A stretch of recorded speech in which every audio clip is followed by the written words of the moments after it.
Here's how you can set up a shop in Instagram. Start by opening up your Instagram application and you just have to tap on profile on the bottom right corner. Tap on three bars on the top right and go for settings and privacy.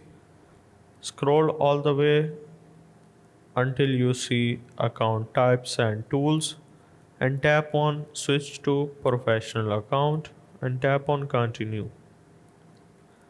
After that you have to select shop, so simply scroll until you see shopping and retail and tap on done. You can also display on profile. After that tap on business and tap on next.